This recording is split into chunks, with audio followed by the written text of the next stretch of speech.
मोक्ष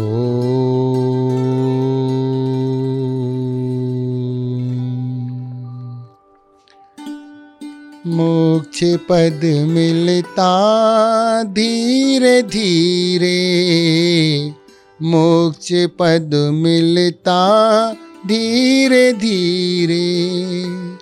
मंदिर जाऊं दर्शन पाऊं, मंदिर जाऊं दर्शन पाऊं। प्रभु चरणों में ध्यान लगाऊं, लगन बढ़ती है धीरे धीरे। मोक्ष पद मिलता धीरे धीरे, मोक्ष पद मिलता धीरे धीरे। ईर्षा छोड़ूं समता धारूं, ईर्षा छोड़ूं समता धारूं। प्रभु चरणों में सब कुछ बारूं, प्रभु चरणों में सब कुछ बारूं। कसाय नस्ती है धीरे धीरे, मोक्ष पद मिलता धीरे धीरे, मोक्ष पद मिलता धीरे धीरे। देवादिदेव आदिनाथ भगवान की तीर्थराज सम्मेश शिखर क्षेत्र की परम पूज्य आचार्य चक्रवर्ती आचार्य श्री शांति सागर जी महाराज जी की, परम पूज्य आचार्य श्री विद्यासागर जी महाराज जी की, परम पूज्य आचार्य श्री बसुनंद जी महाराज जी की, अहिंसामयी जैन धर्म की। महानुभाव, साधर्मी बंधुओं, कल हमने देखा सम्मेश शिखर के बारे में। वह सम्मेश शिखर जिसकी यात्रा करने मात्र से ही व्यक्ति के विचार बदल जाते हैं, जिसकी यात्रा करने मात्र से ही लोगों की आत्मा शुद्ध हो जाती है। वह ऐसा तीर्थ जो भारतवर्ष की पावन धरा पर एक अनोखा ही तीर्थ है। गौतम स्वामी और कुंथुनाथ भगवान की टोकें, ये दो टोकें बिल्कुल निकट निकट बसी हुई हैं। हम नीचे से यात्रा करते हैं, जैसे ही हम थोड़ा सा चढ़ते हैं, वहाँ पर एक प्रभूत नाम का जो रक्षक देव है, वह व्यंतर देव इस पूरे तीर्थ की रक्षा करता है। वह प्रभूत देव जो कि 10 लाख व्यंतर देवों का अधिपति कहलाता है, 10 लाख व्यंतरों के देवों का अधिपति कहलाता है। वह पूरे तीर्थ क्षेत्र की रक्षा करता है। यहाँ से 2.5 मील चढ़ने पर एक गंधर्व नाला मिलता है और वहाँ से 1 मील की दूरी पर जाने पर शीतल नाला मिलता है और यहाँ से 1 मील की ऊंचाई पर चौपड़ा कुंड नामक स्थान का दर्शन होता है। वह चौपड़ा कुंड जहाँ पर आदिनाथ, पार्श्वनाथ और बाहुबली ऐसे 3 भगवान की मूर्ति विराजमान है, जिन दर्शन है वहाँ पर भी हम दर्शन करते हैं और उसके बाद में सीधे हम चढ़ते हैं कुंथुनाथ की टोंक पर। इस तीर्थ के महात्म्य बताने के लिए एक बहुत अच्छा शास्त्र है जिसका नाम है श्री सम्मेश शिखर महात्म्य, जो कि देवदत्त नाम के कवि ने लिखा है। लोहाचारी आचार्य के बाद में उसका उल्लेख किया है देवदत्त नाम के कविवर ने, और उसमें उन्होंने सारा वर्णन लिखा है। प्रत्येक धर्म के अनुयायी अपने अपने तीर्थ क्षेत्रों की यात्रा करते हैं, वंदना के लिए बड़े भक्ति भाव से जाते हैं और वहां पर पहुंचकर तीर्थ यात्रा करके हमने साथी से पुण्य कमाने की प्रक्रिया प्रारंभ कर दी। परंपरा से यह मुक्ति का क्षेत्र कहलाता है। यहाँ से 20 तीर्थंकर और अनंतानंत मुनि राजों ने मोक्ष प्राप्त किया है। ऐसा यह कुंथुनाथ भगवान का टोंक, कुंथुनाथ भगवान जिनके बाद में उस क्षेत्र से 96 कोड़ा कोड़ी 96 करोड़ 32,96,742 मुनिराज इस कूट से, इस टोंक से मुक्ति को प्राप्त हुए।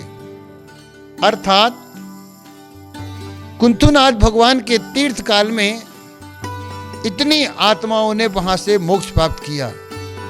और कहते हैं कि इस टोंक की भाव सहित जो व्यक्ति वंदना करता है उसे 1 करोड़ उपवासों का फल प्राप्त होता है। ऐसी पावन धरा जिसके तीर्थ यात्रा करने से, कहते हैं तीर्थंकरों के निर्वाण क्षेत्र कुल 5 हैं। पूरे भारतवर्ष में तीर्थंकरों के निर्वाण क्षेत्र 5 हैं।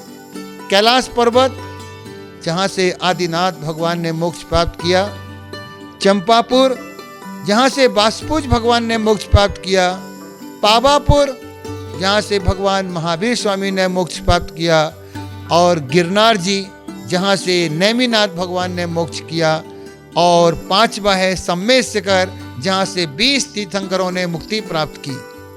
जहाँ का कण कण पवित्र है, जहाँ व्यक्ति जाकर के बैर भाव भूल जाते हैं, आपसी वैमनस्यता भूल जाते हैं।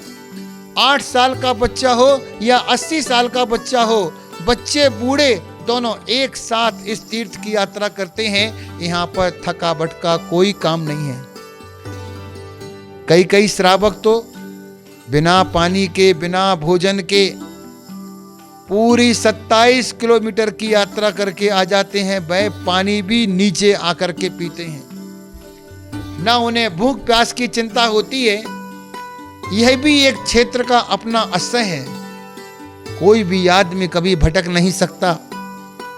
तीर्थ यात्रा की ऐसी यात्रा करते हैं तीर्थ क्षेत्र की कि प्रत्येक व्यक्ति अपने आप में प्रसन्न और भावुक होता है। कहते हैं इस क्षेत्र की सफेद वस्त्र पहन करके जो यात्रा करते हैं वह मोक्ष प्राप्ति के लिए होती है, भावों की शुद्धि के लिए होती है। शुक्ल शुभ भावों को बनाने के लिए सफेद वस्त्रों को पहन करके इस तीर्थ की यात्रा करना चाहिए। लाल वस्त्र पहन करके जिनको पुत्र उत्पत्ति नहीं है, जिनके संतान नहीं है, जो बांझ होते हैं, जिनके मातृत्व का सुख नहीं मिला है, यदि ऐसे दंपति जीवन सदग्रस्त यदि लाल वस्त्र पहन करके यात्रा करते हैं तो उनकी पुत्र प्राप्ति की मनोकामना पूर्ण होती है। ऐसा सम्मेद शिखर तीर्थ महात्म पुस्तक में लिखा हुआ है। जो व्यक्ति पीले वस्त्र पहन करके यात्रा करते हैं अर्थात धन धान्य की प्राप्ति होती है। जिनको दरिद्रता ने घेरा बना रखा है, जिनके यहाँ पर गरीबी ने घर बना रखा है, जो बिल्कुल भी धनवान नहीं है, ऐसे व्यक्ति को धन की प्राप्ति के लिए पीले वस्त्रों को पहन करके इस तीर्थ क्षेत्र की यात्रा करना चाहिए। हरे रंग के वस्त्र इसको पहन करके तीर्थ यात्रा करने से बैर भाव का नाश होता है और चिंताओं से मुक्ति होती है। चिंताओं से मुक्ति चाहिए है तो आपको हरे वस्त्र पहन करके इस तीर्थराज की यात्रा करना चाहिए। और सब प्रकार के असाध्य रोगों को दूर करने के लिए, कैसा भी रोग हो, सभी प्रकार के असाध्य रोगों को दूर करने के लिए काले वस्त्र का पहन करके तीर्थ यात्रा करना चाहिए। पावनानि ही जायन्ते स्थान नपि सदा श्रियात्, अर्थात कहते हैं महापुरुषों के संसर्ग से स्थान पवित्र हो जाते हैं। वास्तविकता में जहाँ जहाँ भगवान का समोशरण जाता है वहाँ के जीव निश्चित ही मोक्षगामी हो जाते हैं, तद्भव मोक्षगामी हो जाते हैं। ऐसे पावन सम्मेद शिखर की यात्रा करने से वर्तमान में देखते हैं जिन जिन व्यक्तियों ने कभी 3000, 5000, 11000 तक लोगों ने अपने जीवन में यात्राएं की हैं, ऐसी यात्राओं को करने से हमारी आत्मा शुद्ध होती है, पवित्र होती है, हमारे भावों में निर्मलता आती है। ऐसे ही है पावन तीर्थ सम्मेद शिखर। और जहाँ पर हमने ज्ञानधर कूट से मोक्ष जाने वाले कुंथुनाथ भगवान जिनका जन्म हस्तिनापुर नगरी में हुआ। शांति कुंत अरयनाथ, ये 3 भगवान का जन्म हस्तिनापुर शाश्वत तीर्थ में हुआ। और वैसे भी सम्मेश का शाश्वत तीर्थ कहलाता है, ये कभी नहीं मिटने वाला, क्योंकि प्रगति का नियम है। जितने भी तीर्थंकर जन्म लेंगे वह सारे के सारे तीर्थंकर सम्मेश से नहीं, अयोध्या से जन्म लेंगे। 24 के 24 तीर्थंकर अयोध्या नगरी में जन्म लेते हैं और 24 के 24 तीर्थंकर ये सम्मेश शिखर से मोक्ष प्राप्त करते हैं। लेकिन हुंडा और सर्पणी काल का ऐसा प्रभाव रहा कि 5 तीर्थंकर मोक्ष नहीं जा पाए और अयोध्या में केवल 5 तीर्थंकरों का ही जन्म हुआ। बाकी तीर्थंकर अलग अलग स्थानों से जन्म लिए हैं। एक काल का प्रभाव है, एक हुंडा और सर्पणी काल होता है, इसमें होनी अनहोनी घटनाएं घटती रहती हैं। लेकिन ये प्रगति का नियम है, शाश्वत नियम है कि जितने भी तीर्थंकरों का जन्म होता है वह पावन पवित्र तीर्थ अयोध्या जी में जन्म होता है और सारे की सारे तीर्थंकर सम्मेश शिखर से मुक्ति को प्राप्त करते हैं। ऐसा तीर्थराज जिसके कण कण में परमात्मा का वास है। लेकिन यात्रा करते समय थोड़ा सा विवेक, थोड़ी सी विनय, थोड़ी सी श्रद्धा, थोड़ा सा ज्ञान होना अति आवश्यक है। लोग तीर्थ यात्रा के लिए मजाक बनाने लगे हैं। लोग तीर्थ यात्रा के नाम से अपना मनोरंजन करने लगे हैं। लोग तीर्थ यात्रा के निमित्त से पर्यटक स्थल में जाकर के पिकनिक मनाने लगे हैं। लेकिन ध्यान रखना, तीर्थ क्षेत्रों की यात्रा कभी पिकनिक मनाने के लिए मत करना। पिकनिक मनाने के लिए बहुत सारे स्पॉट्स स्थान बने हुए हैं, पर्यटक स्थल बने हुए हैं, लेकिन तीर्थ क्षेत्रों पर जाकर के कभी भी मस्ती नहीं करना, क्योंकि ये पवित्र आत्माओं का, पवित्र महापुरुषों का क्षेत्र है। यहाँ पे अन्न क्षेत्रे कृतं पापम धर्म क्षेत्रे विनश्यति, धर्म क्षेत्रे कृतं पापम वज्रलेभो भविष्यति। जो हम ग्रस्त जीवन में पाप करते हैं उनको हम तीर्थ क्षेत्र की यात्रा करके उन पापों का नाश कर देते हैं, नष्ट कर देते हैं। लेकिन जो तीर्थ क्षेत्रों पे जाकर के पाप करते हैं, आचार्य कहते हैं उनके पाप वज्र के समान, वज्रलेप के समान हो जाते हैं। इसलिए कभी भी तीर्थ यात्रा करने जाओ, मौज मस्ती, फोटो खिंचवाना, सेल्फी लेना, यहीं तक ही तीर्थ यात्रा को ना करके श्रद्धा भाव से, भक्ति भाव से वहां पर यात्रा कीजिए, जिससे आपको साथी से पुण्य की प्राप्ति होगी। क्योंकि पुण्य बड़ा बलवान होता है। पुण्य ही सभी जीवों को रास्ता दिखाता है, राह दिखाता है।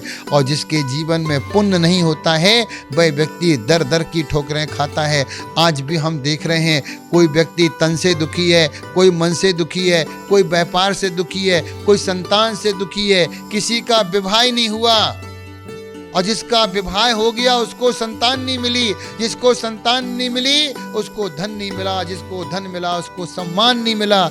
ऐसा व्यक्ति भटक रहा है। तो तीर्थ यात्रा ऐसे करें, अहो भाव से करें, मन में प्रसन्नता के भाव लेकर के करें, कुछ त्याग की भावना करके जाएं।